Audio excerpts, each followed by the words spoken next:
Iran is increasingly involved in peace talks in Afghanistan. This week, an Afghan Taliban delegation visited Iran for talks on peace and stability in the region. However, the Taliban says it will not agree to any deal with the Afghan government unless all U.S. troops are pulled from the country.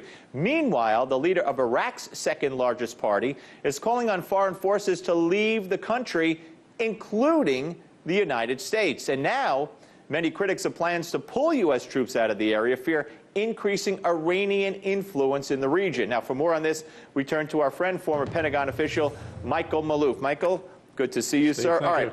What is the motivation for those in Iraq who are calling for all foreign troops to leave, but who are also intimating that U.S. troops should leave? Well, it's an assertion of their desire to leave Iraq to the Iraqis, and at the same time, there is a growing influence on the part of Iran, certainly in Iraq. It's been there for years, even prior to the U.S. involvement there. But lawmakers there were very upset in Iraq with the way Trump basically snubbed the leadership, and this gave them a basis then to call for even U.S. troop withdrawal. That was during his visit over Christmas to the troops. Over the Christmas period, yeah. The problem with that is that the United States, once again, because it's basically leaving Syria, it's looking to Iraq once again as the hub for its Middle East policy. And I think when you listen to Trump when he spoke New Year's Eve, when he was in Iraq to the troops on Christmas, he also mentioned Iran as a place where where the troops will be there to watch Iran. So once again, they're reestablishing something that they tried to do in 2003, and that is make Baghdad and all of Iraq basically the hub for U.S. influence. You know, an op-ed in the Jerusalem Post today points out that in the past, when the former Prime Minister al-Awlaki was in power, he would sometimes speak ill and critical of American troops and America to placate those who felt that way, but that really wasn't the situation.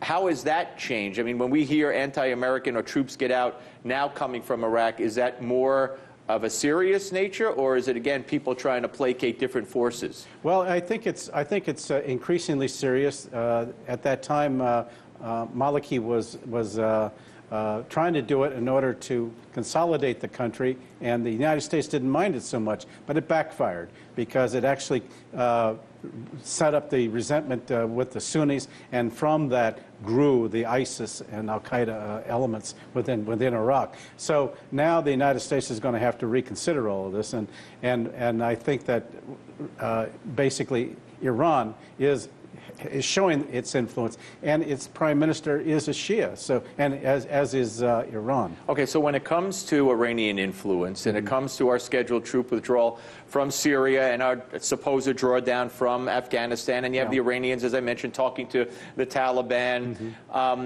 When the U.S. is sitting back and looking at all of this, what's going on? I mean, how does the U.S. plan to thwart this increased Iranian influence that you admitted is taking place? Yeah, I think U.S. influence in the region has basically dissipated, and you're seeing more of an independent effort by these countries now to basically resolve their own issues and basically make the United States secondary or tertiary, for that fact, in that region, because it is.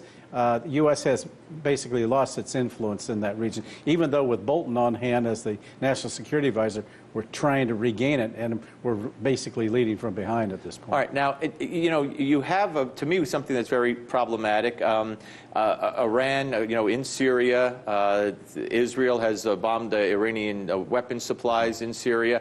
And now you have, yesterday and today, the president of Iran and today or vice versa, the Ayatollah, meeting with the head of Palestinian Islamic Jihad, a terrorist group, and talking about the Ayatollah talking about a Palestinian state in Tel Aviv.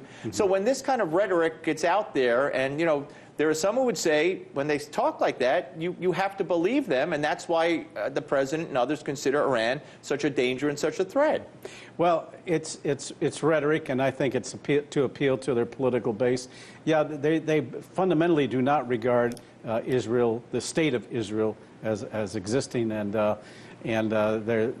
you're always going to have that kind of discussion. But I don't think Iran is going to really do anything against what they call the Iranian entity. I mean, the Israeli entity. Or the little Satan, compared. We're the big Satan and they're the little Satan. They're saying it, I'm not. No, I'm saying they're saying, not you. I'm not saying you're saying it. But they do have proxies like Hezbollah who... Yeah, but Hezbollah is not going to be going into, is not going to initiate any attacks on Israel. They are a resistance group. They will be there if Israel were to attack Lebanon, and we're seeing an increasing provocation by Israel for its own reasons, not only because of what they believe to be the encroachment of Iran in Syria and already in Lebanon, but also that they feel that internally Israel's political situation is such that they got to do something to cast attention away from the political turmoil within Israel and do something. And of course, Israel would say it's the buildup that they're thwarting. Hey, good to see you as always, sir. Thank you very much. Thank you. Hey YouTube, thanks for checking out our channel. We hope you enjoyed the video. We have tons of content for you just like this. For more of RT America's one-of-a-kind news and analysis, be sure to subscribe and never stop questioning more.